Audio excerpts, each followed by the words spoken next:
Hindustan RJ Rajni लेकर आई है आपके लिए प्रेरक कहानी गणेश जी और अंधी बुढ़िया की कथा। काफी समय पहले की बात है। एक गांव में एक अंधी बुढ़िया रहती थी। वह गणेश जी की परम भक्त थी। आंखों से भले ही दिखाई नहीं देता था, परंतु वह सुबह शाम गणेश जी की बंदगी में मग्न रहती थी।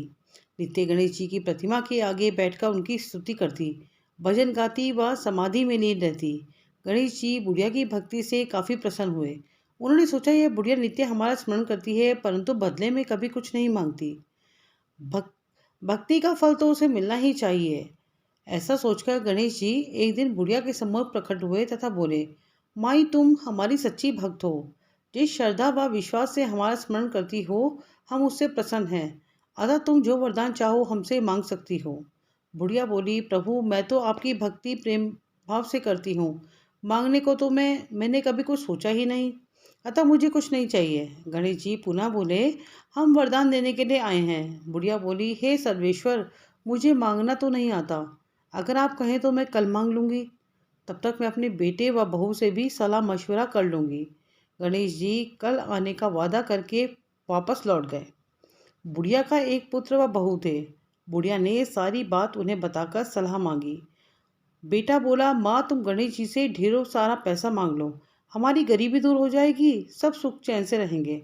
बुढ़िया की बहू बोली, नहीं नहीं माँ जी, आप एक सुंदर पोते का वरदान मांगो, वंश को आगे बढ़ाने वाला भी तो चाहिए।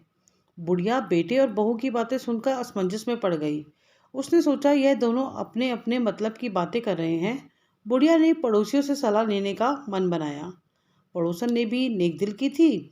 उसने बुढ़िया को समझाया कि तुम्हारी सारी जिंदगी दुखों में कटी है, अब जो थोड़ा जीवन बचा है वह सुख से व्यतीत हो जाए। धन अथवा पोते का तुम क्या करोगी? अगर तुम्हारी आंखें ही नहीं तो यह सांसारिक वस्तुएं तुम्हें व्यर्थ हैं।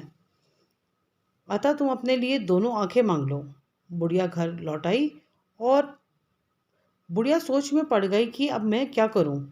उसने सोचा, कुछ ऐसा मांग लूं जिससे मेरा बहू व बेटे सबका भला हो। लेकिन ऐसा क्या हो सकता है?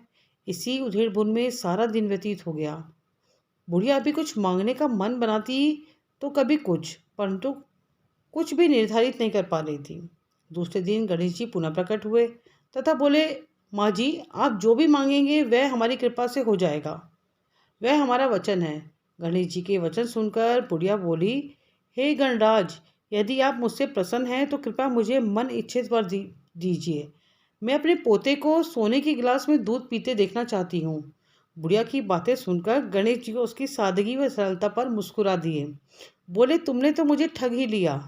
मैंने तुम्हें एक वरदान मांगने के लिए बोला था, परंतु तुमने तो एक वरदान में ही सब कुछ मांग लिया। तुमने अपने लिए लंबी उम्र तथा दोनों आंखें मांग ली। बेटे के लिए धन व बहू के लिए पोता भी मांग लिया। पोता होगा तो ढेर सारा पैसा होगा, तभी तो वह सोने के गिलास में दूध पिएगा। पोते को देखने के लिए तुम जिंदा रहोगी, तभी तो देख पाओगी। अब देखने के लिए दो आंखें भी देनी ही पड़ेंगी। फिर वह बोले, जो तुमने मांगा वे सब सत्य होगा। इतना कहकर गणेश जी अंतर्ध्यान हो गए। कुछ समय बाद पाकर गणेश जी की कृपा से बुढ़िया के घर पोता हुआ। बेटे का कारोबार चल निकला तथा बुढ़िया की आंखों की रोशनी वापस लौट आई। बुढ़िया अपने परिवार सहित सुखपूर्वक गणेश जी का गुणगान करने लगी। बने रहे हमारे साथ रेडियो हिंदुस्तान पर। सबको सिखाएं पेड़ लगाएं, सबको सिखाएं जल बचाएं।